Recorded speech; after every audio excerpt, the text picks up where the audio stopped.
விஜயா மருத்துவமனையின் வாயிலில் சோகத்தில் ஆழ்ந்திருக்கும் தமிழ் திரையுலகினர்.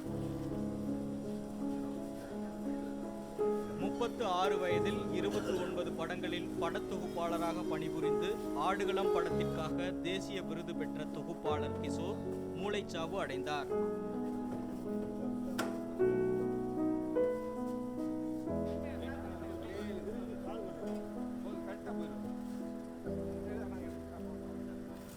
அவரது உடல் சாலிகிராமத்தில் உள்ள அவரது அலுவலகத்தில் இறுதி அஞ்சலிக்காக வைக்கப்பட்டுள்ளது. யாரையாவது வயசுல பெரியவங்களை காட்டுமா, இந்த மாதிரி எல்லாம் ஏற்பட்டாலும்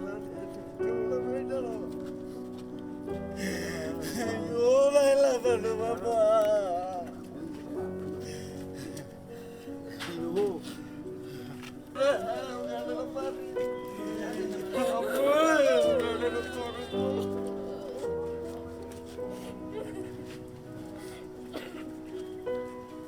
1978 ஆண்டு மார்ச் மாதம் 24ஆம் தேதி விழுப்புரத்தை அடுத்த வளவனூர் என்ற ஊரில் பிறந்தவர் கிஷோர். இயக்குனர் பாலாவின் பரதேசி படத்தை அடுத்து தற்போது தயாராகி வரும் தாரை தப்பட்டை படத்திற்கும் தொகுப்பாளர் இவர்தான்.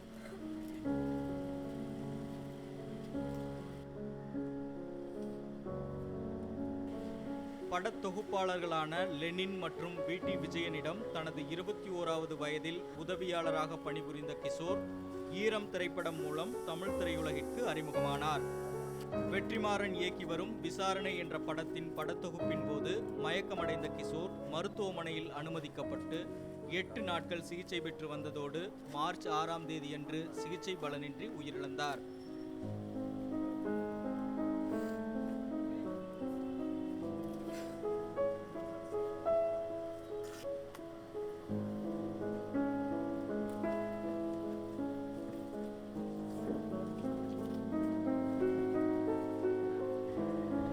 மூளைச்சாவு அடைந்த கிஷோரின் உடல் உறுப்புகளை அவரது குடும்பத்தினர் தானம் செய்தனர்.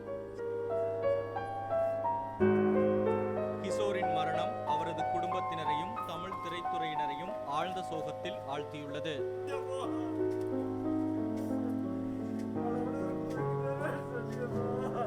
கபீஷ் பாலகிருஷ்ணனுடன் ஷேக் பரீத், ரெட்பிக்ஸ் நியூஸ்.